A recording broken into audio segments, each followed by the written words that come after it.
Hello friends, good morning. कैसे हैं आप सब? उम्मीद करती हूँ कि सब बहुत अच्छे होंगे। तो फ्रेंड्स चलिए आज मैं शेयर करती हूँ अपना एक छोटा सा क्लीनिंग रूटीन जो कि ऑलमोस्ट हर वीकेंड पे होता ही है, क्योंकि अगर पूरा वीक आप बिज़ी हैं और थोड़ा सा भी ध्यान ना दो तो आपका जो घर वो अनऑर्गेनाइज तो हो ही जाता है, और उसके साथ साथ किचन तो सबसे ज़्यादा। तो फ्रिज में ऐसे ही कुछ चीज़ें रखी हुई थी जो कि बड़े बड़े बर्तनों में थी, लेकिन उसके लिए छोटा भी इनफ रहता है, तो उसको निकाल के मैंने उनको ट्रांसफ़र कर दिया है छोटे बर्तन में। इससे एक तो स्पेस ज़्यादा बन जाता है और दूसरा चीज़ें देखने में भी अच्छी लगती हैं। तो जो भी चीज़ें थी मुझे दूसरे छोटे बर्तन में अगर ट्रांसफ़र करनी थी तो वो ट्रांसफ़र कर दी है।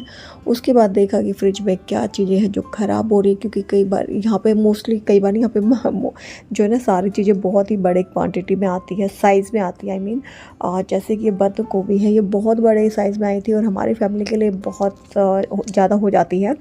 तो ये भी वही है ना, कितना दिन चलेगी, 10 दिन तो फिर भी ठीक रहता है, तो फिर थोड़ा सा ना सूखने सी लग जाती है। तो फिर मैंने सोचा कि चलो जो भी चीज़ें ऐसे मुझे लग रहा है कि वो ख़राब होने वाली है तो उनको काट के और उनको एयर टाइट कंटेनर में रख देते हैं ताकि वो ख़राब ना हो और लंबे टाइम तक चल जाए। तो अगर आप मेरी पुरानी वीडियोस देखी हैं आपने, तो आपको पता है कि मैं किचन में मोस्टली चीज़ों को ऐसे ही जो है ना कट करके एयर टाइट कंटेनर में रखती हूँ, तो इससे चीज़ें ना लंबे टाइम तक चल जाती है और जो आपकी वेस्टेज है ना वो बहुत कम होती है। तो मैं यहाँ पे मेरी जो पत्ता गोभी थी उसको कट करके रख दिया। सेम इसी तरह से घिया रखी हुई थी, हाफ़ घिया यूज़ की थी, हाफ़ रखी हुई थी, तो उसको भी मैंने जो है ना कट करके रख दिया था। और जैसे कि ये जो है हमारे डेट्स है ना वो ख़त्म हो गए हैं। कुछ मैं फ्रिज में रखे थे, कुछ बाहर रखे थे, तो बाहर वाले फिनिश हो गए तो और उसको रिफ़िल कर दिया है, क्योंकि वीक शुरू हो जाएगा तो फिर उतना टाइम नहीं मिल पाएगा।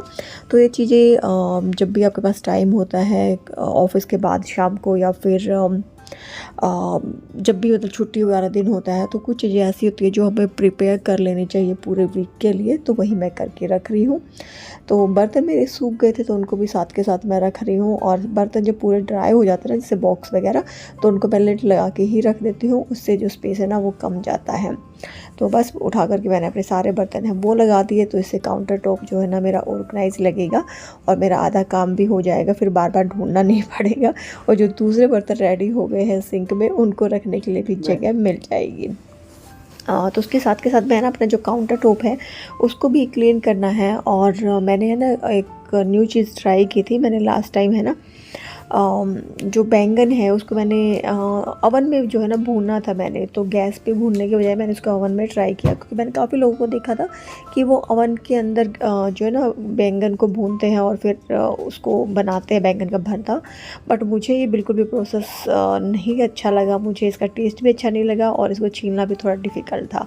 तो मेरे लिए तो गैस वाला ही अच्छा रहता है। आप बताइए आपको बैंगन को भूनना कैसे अच्छा लगता है, ओवन में या फिर गैस पर? तो यहाँ से मेरे को काउंटर टॉप क्लीन करना था, थोड़ा साइड की जो टाइल्स वगैरह हैं उनको भी क्लीन करना था, क्योंकि पूरा वीक हो गया है, सब्ज़ी वगैरह बनती है, हाथ लगते हैं। तो मैंने जो है ना पहले इसको साफ़ कर दिया है वाइपर से, और फिर जो बाकी चीज़ें रखी थी ना उनको भी मोटा मोटा साफ़ कर दिया है। तो ज़्यादा गंदा नहीं रहता है, बट फिर भी एक बार पूरी चीज़ें हटा करके वाइप करना तो बनता ही है। यहाँ पे मिट्टी वगैरह नहीं रहती, जो अपना इंडिया में दिक्कत रहती थी ना वो उतना नहीं है यहाँ पर।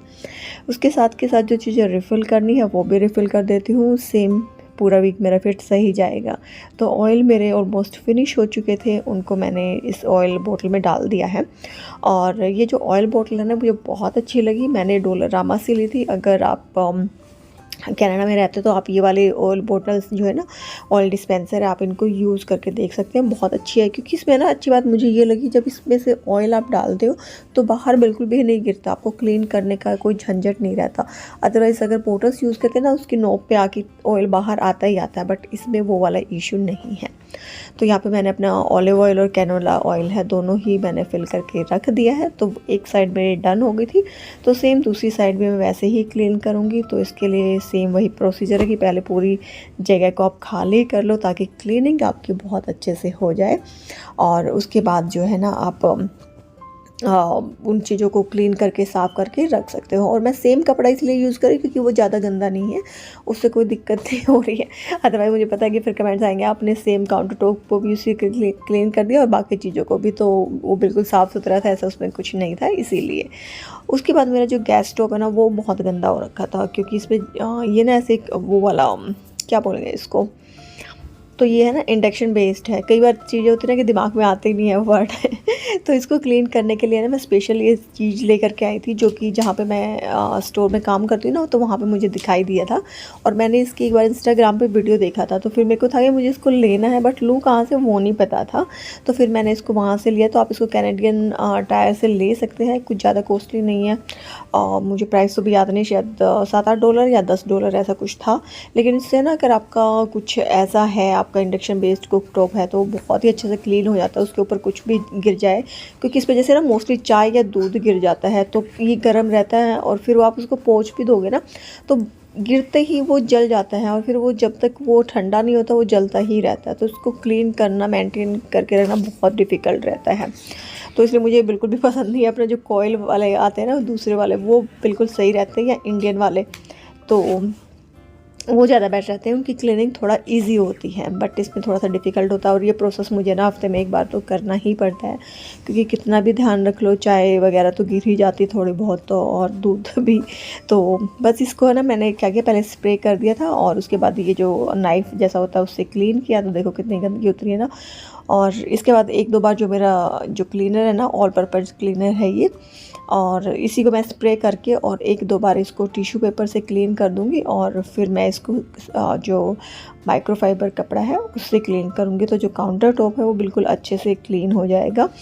और इसका क्या रहता है, साइडों में ना रबड़ है, तो इसमें जो खाना आप बनाते हो थोड़ा बहुत वो ना फंस ही जाता है, तो उसको भी क्लीन करना जो मतलब एक वो ना नेसेसरी टास्क हो जाती है आपके लिए, क्लीननेस मेंटेन करने के लिए, हाइजीन मेंटेन करने के लिए। तो बस इसके साथ के साथ जो इनमें यहाँ पे क्या रहता है कि जो नीचे की तरफ है ना ओवन रहता है, तो उस पार्ट को भी क्लीन करना डेली बनता ही है। तो बस इसको मैं 4-5 बार क्लीन किया और जो है ना ये मेरे सेटिस्फेक्शन लेवल तक क्लीन हो गया है अब। तो आप देख सकते हैं पहले और अभी में क्या डिफरेंस है। तो अगर आपके पास भी है तो आप इसको यूज़ कर सकते हो, या फिर कहीं और मिलता होगा तो मुझे पता नहीं है, बट इसको यूज़ करने से ना बहुत ही अच्छे से ये ना देखो क्लीन हो गया, एकदम चमक गया है। तो बस मेरा काउंटर टॉप जो है वो हो गया है बिल्कुल नीट और क्लीन। एंड उसके बाद ये वाला जो प्रोडक्ट है ना मैं बता रही थी जो आपको, ये, और मैंने इसको इंस्टाग्राम पे देखा था एक रील में, तो ये काफ़ी यूज़फुल है। तो इसलिए कोई अच्छी चीज़ आए तो उसको शेयर करना तो बनता ही है। जैसे उस रील को देख के मैंने इसको बाय किया और मेरे लिए काफ़ी हेल्पफुल रहा ये। तो सेम किसी और को अगर रिक्वायरमेंट है तो वो इस चीज़ को यूज़ कर सकता है, काफ़ी इफ़ेक्टिव है ये। तो बस उसके बाद मैंने अपने जो बैंगन है ना वो निकाले, उनको पील किया। तो बट ये ना हुआ नहीं, देखो उतना अच्छे से निकल नहीं रहा, चिपक रहा था ये स्किन पे। तो और इसका जो टेस्ट था ना बनने में, जो नॉर्मल गैस वाला है वो आया ही नहीं। तो बस उसको पील करके कट करके मैंने स्टोर करके रख दिया है। भरता जो मैं कल या फिर 1-2 दिन में बनाऊंगी, तो मेरे लिए जो है ना जल्दी जल्दी बन जाएगा फिर सब्ज़ी। उसके बाद जो मेरा वो डिश सोप था वो भी, उसको भी मैंने फिल करके रख दिया है। और ये जिसमें हैंड सोप नहीं रखते हम, मैं उसी में रख रही हूँ अपना ये डिश लिक्विड। तो ये देखने में भी अच्छा रहता है, काउंटर टॉप पे है ना पता ही नहीं चलता कि इसके अंदर डिश लिक्विड है। और थोड़ा सा अपीयरेंस भी मतलब जो होते हैं ना अच्छी लगती है किचन में। और ये बहुत ही बड़ा था एक डिश लिक्विड का, जो कि मैं नहीं प्रियंका लेके आई थी कॉस्को से। तो बस उसके बाद मैंने बर्तन वगैरह क्लीन किए और सबसे लास्ट जो काम था वो था वैक्यूम करना। तो आज की जो मेरी किचन की क्लीनिंग है, ऑर्गेनाइजेशन जो भी था वो हो गया है कंप्लीट। उम्मीद करती हूँ कि छोटी सी वीडियो आप लोगों को हेल्पफुल लगी होगी। और वैक्यूम से ना बड़ा जो है ना अच्छे से क्लीन हो जाता है, क्योंकि यहाँ पे जो ये रहता है ना फ्लोरिंग, वो वुड वाली फ्लोरिंग है।